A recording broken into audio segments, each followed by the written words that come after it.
आप सभी को मेरी तरफ से नमस्कार, सत श्री अकाल, गुड मॉर्निंग। मैं मिसेज अंजू धीमान आशा करती हूँ कि आप सब लोग स्वस्थ होंगे, मस्त होंगे।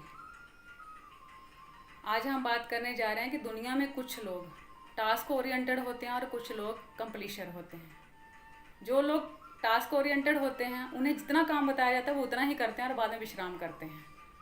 और जो कंप्लीशन होते हैं उन्हें खाली इशारा ही करने की देर होती है, वो अपना सारा काम करके आ जाते हैं। आज मैं आपके साथ इसी टॉपिक के ऊपर एक कहानी साझा करने जा रही हूँ और मुझे पूरी उम्मीद है कि आप सबको ये स्टोरी बहुत पसंद आएगी। एक बार की बात है, दो दोस्त इकट्ठे ही स्कूल में पढ़ते हैं और बाद में इकट्ठे ही कॉलेज में पढ़ाई करके एक जॉब के लिए इंटरव्यू देने के लिए जाते हैं। एक ही कंपनी में उनकी जॉब लग जाती है। दोनों साथ में जॉब करते हैं।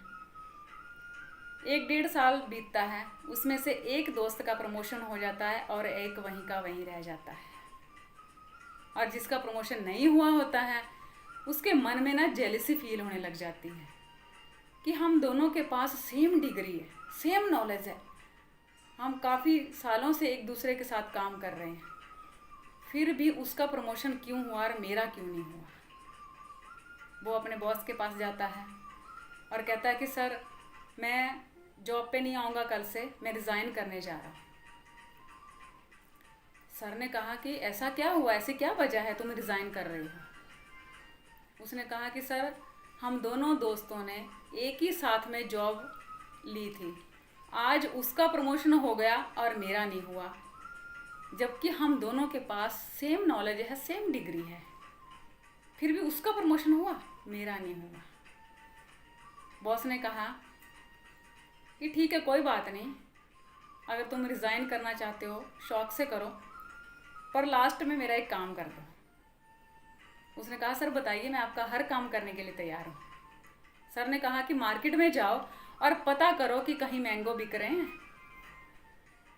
वो बोलता सर मैं अभी गया और अभी पता करके आया।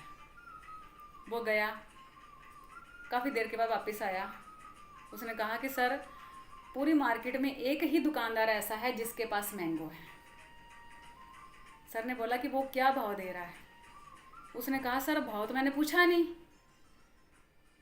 मैं अभी गया और अभी आया भाव पूछ के। वो वापस जाता है और काफ़ी देर के बाद वापस आता है और कहता है कि सर वो 60 रुपये किलो दे रहा है। अभी सर ने बोला कि उसके पास कितने मैंगो पड़े हैं। उसने कहा सर मैंने तो पूछा नहीं, मैं अभी जाता हूँ, अभी पता करके आता हूँ। वो फिर से गया और पूछ के आया। उसने आके बोला कि सर उसके पास 100 किलो मैंगो पड़े हैं। अभी सर ने बोला कि अगर हम उसके पास 100 किलो मैंगो ख़रीदते हैं तो वो हमें क्या भाव देगा। उसने कहा सर मैंने नहीं पूछा। सर ने कहा छोड़ो, तुम अपने उस दोस्त को बुलाओ जिसको प्रमोशन हुआ है। अब उसके दोस्त को बुलाया गया। बॉस ने उसको यही चीज़ें जो उसको पहले वाले को बोली थी, वही चीज़ें उस दूसरे को बोली कि जाओ और मार्केट में पता करो कि मार्केट में कहीं आम बिक रहे हैं। वो गया और काफ़ी देर के बाद वापस आया और कहने लगा सर, मार्केट में एक ही दुकानदार के पास आम है और वो 60 रुपये किलो दे रहा है, उसके पास 100 किलो आम पड़े हैं। मैंने उससे कहा कि अगर मैं 100 किलो पूरे आम खरीद लूँगा तो तुम मुझे क्या भाव दोगे। तो उसने कहा कि मैं 40 रुपये दे दूँगा। मैंने सर 40 के भाव में 100 किलो आम खरीद लिए और मैं आम लेके आया हूँ। सीधा सीधा हमें 1 किलो के ऊपर 20 रुपये का प्रॉफिट हुआ और 100 किलो के ऊपर 2000 का प्रॉफिट है सर। अब बॉस ने जो शिकायत करने आया था दोस्त, उससे पूछा कि अब तुम समझ गए ना कि तुम्हारा प्रमोशन क्यों नहीं हुआ और उसका प्रमोशन क्यों हुआ, क्योंकि तुम एक टास्क ओरिएंटेड हो और वो एक बिजनेसमैन है। ये बिजनेसमैन की क्वालिटी है कि वो उसको जब काम दिया जाता है तो वो पूरा उसका नॉलेज लेके वापस आता है। और जो टास्क ओरिएंटेड होते हैं उनको जितना बोला जाता है वो उतना ही करते हैं और बाद में विश्राम करते हैं। इस कहानी से हमें ये शिक्षा मिलती है कि अगर हम ज़िंदगी में सफलता पाना चाहते हैं, ज़िंदगी में आगे बढ़ना चाहते हैं, तो सिर्फ हार्ड वर्क से काम नहीं चलेगा, हमें स्मार्ट वर्क भी करना पड़ेगा। हमें चीज़ों को नए नज़रिए से देखना पड़ेगा, समझना पड़ेगा, गहराई से सोचना पड़ेगा। दुनिया में जितने भी सक्सेसफुल पर्सन हुए हैं वो हमेशा फ्यूचर की प्लानिंग लेके आगे बढ़े हैं, तब वो सक्सेसफुल हुए हैं।